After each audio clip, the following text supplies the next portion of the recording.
Hi everybody, I'm Jeanette Keynes from Jewelry Arts Inc. and I'm here for day 2 of Jewelry Week. I'm going to talk about something that is my best friend in the whole world. Gold. Could there be anything more luscious and alluring than pure gold? No, absolutely not. Gold is eternal. It is truly unchanged by the world around it. And I think that little spark of us that's eternal also just really responds to it. Or maybe you just think it's pretty. You know what?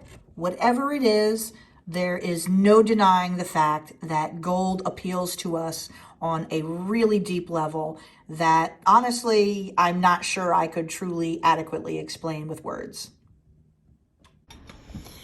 Now, lots of people, and I'll also just casually, have my ring just there, you know what I mean? I'm a minimalist at heart, I just like little things, very simple. But a lot of people, to get serious, a lot of people aren't really thinking about gold in its native form. You know what I mean? You're thinking about your gold ring or your gold earrings or whatever it is. But when you make handmade jewelry, you have to truly understand your materials every step of the way. I always tell my students that if you want the metal to do what you want, first you have to understand what the gold wants or what the silver, whatever your metal is. Each metal truly has its own personality. It has its things like that it wants to do, it has its things that it doesn't want to do, the things that, you can convince it if you give it enough liquor kind of a thing, So understanding your materials is profoundly important. Now, people use all different kinds of metals, of course, to hand make jewelry. Silver, platinum, white gold, which, white gold, just in case you don't know, there is no such thing as white gold. This is the color of pure gold. This is 24 karat right here. But what they do is they alloy it, which means they add other metals, white metals, like it could be, iridium or palladium or whatever it is, to give it that white color, just so you know. But this is the color of pure gold. And look at that. Like it's the most delicious thing that has ever existed in the whole world. Can you believe I get to play with this all day long? Unfucking believable. So you've probably heard people talk about like 14 karat gold or 18 karat gold, and you may not know. Carat basically is just telling you how much gold is in it. So 24 karat gold, 100% gold. 22 karat gold, which is what we use a lot of here because, too much is never enough is, our official motto. And also just a lot of ancient handmade techniques were made with high karat gold. So it's really suitable for doing that kind of, hyper detailed work. 18 karat gold, 18 parts gold, and the other parts can be very different things. They just alloy, which means it's like a recipe. You're combining it with different metals. And, each piece has a different function, like maybe you want a warmer color, so you make rose gold by adding more copper, or maybe you want more white gold because you're going to just put diamonds in there and you just want like a frosty finish. There's every reason under the sun, but basically every handmade artist has to understand all of those recipes and understand what's the best for the particular piece. Like, let's say you were going to wear a wedding band and you're like, I'm going to wear that. I'm going to wear it every day. I'm going to go mountain climbing. I am going to wear it in the shed. You know what I mean? Like, I'm never, ever, ever taking it off. Like, you'd probably want to go with a lower carat. As much as I adore 22 karat gold, gold itself in its pure form is quite soft. So I probably wouldn't make a plain wedding band that I was going to wear, every single day, in 22 karat gold. I'd probably make it in 14 karat gold or 18 karat gold, something a little tougher. So everybody sort of makes decisions based on, how it's going to be worn, what they want it to look like. So that's why people make different choices. It's not really that one's any better than the other. Of course, the ones that we use are the best. But in order to be polite, no, I'm just kidding. Everybody chooses what's right for their work. Every artist does that, and it's important. And that's, one of the huge things that's different about handmade work and mass-produced work. You have an actual human being who's making every single decision based on what the most important thing that they want out of the piece and everything they want about it. How does it look? How does it feel? How does it hold up? You know, those are all really important things to an artist, because if I make you something, I want you to lose your mind over it. I want you to get like such a thrill when you put it on every day that like you just can't even live life the same anymore, you know? I mean, as an artist, I want that. Big company doesn't care as much. Some people maybe care, but that's where the individual input, I think, really matters.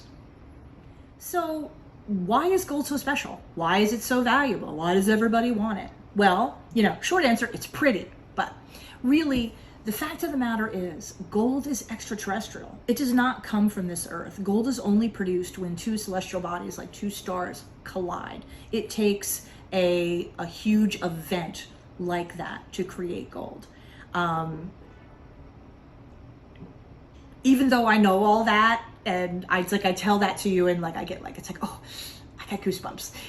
Gold is a magical material, and I can tell you a million like logical reasons for that, which I will, which is like it's amazingly malleable. The color never changes, you know, it lasts forever, you know. There's a million things I could say about it, but the truth is gold is magic.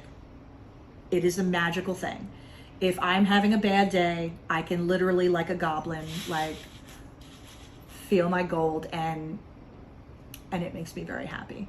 And I do genuinely believe that whatever your metaphysical beliefs are, you know, it's something that people feel, and that's why we want it, and it makes us so happy to have it. So, and a lot of times people think also, people don't really understand, like, well, gold's valuable so people make jewelry out of it. Like, no, gold is valuable because of the qualities that it has. It has these delightful working properties that just, if you haven't worked with gold, maybe I can't quite explain it properly, but it's amazing. It's a beautiful material to work with. And literally, if I make something out of gold, it could get buried, it could get dug up tens of thousands of years from now, and it would be the same. It'd be a little dirty, don't get me wrong, but you know, gold is permanent. It's an element. It's an amazing thing. And I think, you know, as much as we all know how impermanent we are, there's always a part of us that's like wants to make something that lasts. And if you work in precious materials, that can actually happen. Now, don't get me wrong, the majority of gold in the world, you know, when people inherit it or it gets robbed, or, you know what I mean, societies rise and fall and things get looted, generally speaking, most gold gets melted down. I mean, something that you're wearing right now on your body, Cleopatra could have worn. I mean, this is really what gold is. It really is just this endless cycle of people wear it, they enjoy it, hopefully they make it into like beautiful jewelry or whatever it is that they do with it. But sooner or later, you know, a very small percentage maybe ends up in a museum if you make something that amazing and it happens to get buried in the right spot and doesn't get melted down. But most stuff just gets melted down. But to me, if you think about it, like, what more could you ask for out of life? As a goldsmith, I own my gold, but really it's just on loan. I use it, I make something beautiful. Hopefully it makes other people very happy, you know, as happy as it made me to work on it.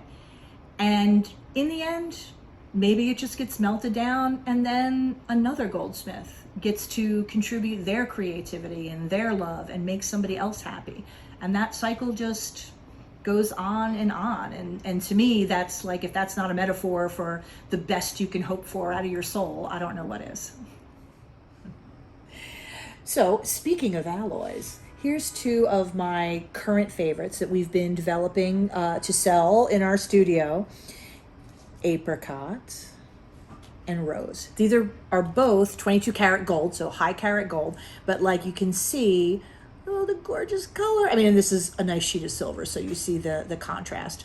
Also, the colored alloys are great when you combine them with other things, you know, to like get some contrast. And silver and gold together is amazing, you know, because they just make each other pop. I mean, so at any rate, alloys, there's no real limit almost, that you can make a million combinations trying to get the color you want and just trying to get your jewelry to do the job you want it to do, which is hold together so the person can enjoy it.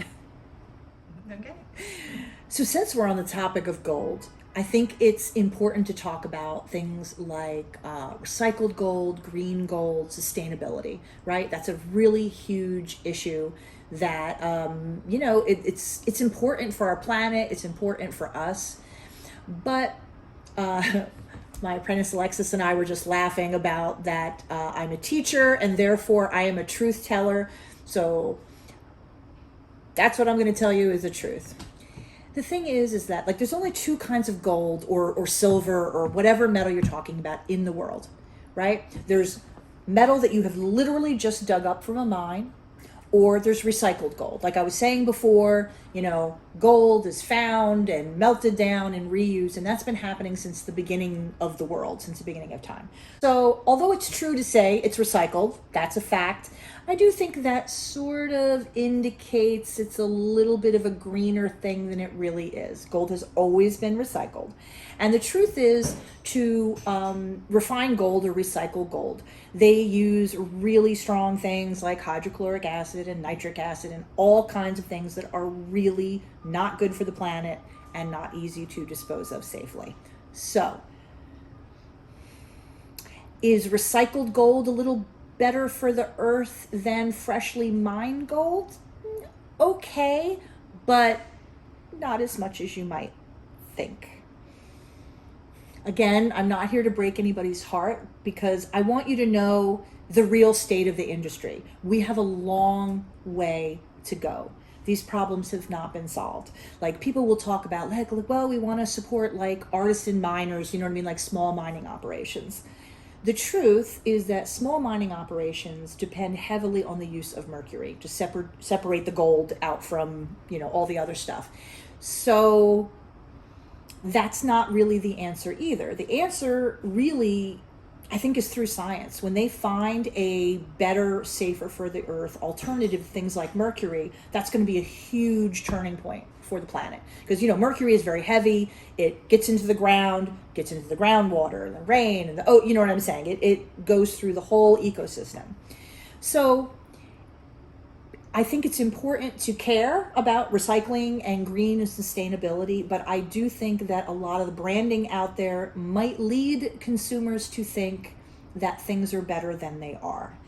And if we think things are better than they are, we stop pushing for them and we stop trying and we just think it's been solved and that's fine. So as an educator, I feel it's my responsibility to tell you all that a lot about sustainability in the jewelry industry is more about branding. Now, I don't mean to say, oh, poo-poo, a company, makes green gold and sustainability, a really big priority. That's great.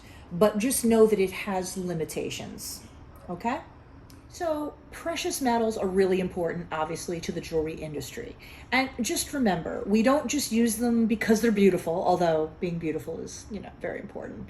We use them because they're really durable. And substances like gold can literally survive for tens of thousands of years, looking pretty much just as good as it looked in the beginning, which is, I can guarantee you in 5 years, I won't even look as good as I look today. So, I think we can kind of respect gold and its impermeability. Now that we've talked a little bit about my favorite metal, tomorrow we're going to dig into other goodies, gemstones.